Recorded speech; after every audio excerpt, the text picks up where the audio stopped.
శ్రీకాకుళం జిల్లా పాతపట్నం పార్టీ కార్యాలయంలో నిర్వహించిన విలేకరుల సమావేశంలో వైసీపీ రాష్ట్ర క్రమశిక్షణ కమిటీ సభ్యురాలు మాజీ ఎమ్మెల్యే రెడ్డి శాంతి మాట్లాడుతూ వైఎస్ జగన్ శ్రీకాకుళం జిల్లా పర్యటనను విజయవంతం చేయాలని పార్టీ నాయకులను కార్యకర్తలకు పిలుపునిచ్చారు.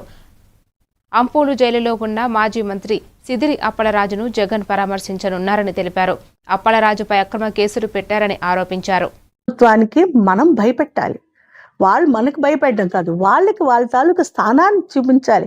అయ్యా, మీరు ప్రజలు మీకు అధికారం తీసుకొచ్చారు, ప్రజా సంక్షేమం కోసం పరిపాలన చేయండి, కానీ ఇలా కక్షపూరితమైన రాజకీయాలు చేయకండి అని చెప్పడానికి మనమంతా రేపు మనం బలా ఇన్వెస్ట్మెంట్ని శూన్యం చేశారు, జీరో చేశారు, వసతి దీవెన్ని శూన్యం చేశారు.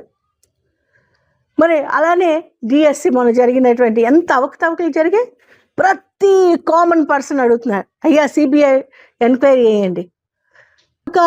బుద్ధి, మీ తాలూకా పాలన, మీ తాలూకా ఇంప్లిమెంటేషన్ ప్రజా సంక్షేమం చేయండి, కక్షపూరితమైన చర్యలు కాదు అని చెప్పే పద్ధతి, సాంప్రదాయం రేపు మనం తీసుకురావాలంటే అందరం కలిసి జగన్మోహన్ రెడ్డి గారిని ఘనంగా స్వాగతం పలకాలని, మరి అప్పలరాజు గారి కుటుంబానికి మీరు మాపై చూపిస్తున్న ఈ ప్రేమకు, అభిమానానికి, మాకు ఇచ్చినటువంటి ధైర్యానికి, భరోసాకు మనస్ఫూర్తిగా మీకు అభినందిస్తూ ధన్యవాదాలు తెలియజేస్తూ నమస్కరిస్తున్నాను.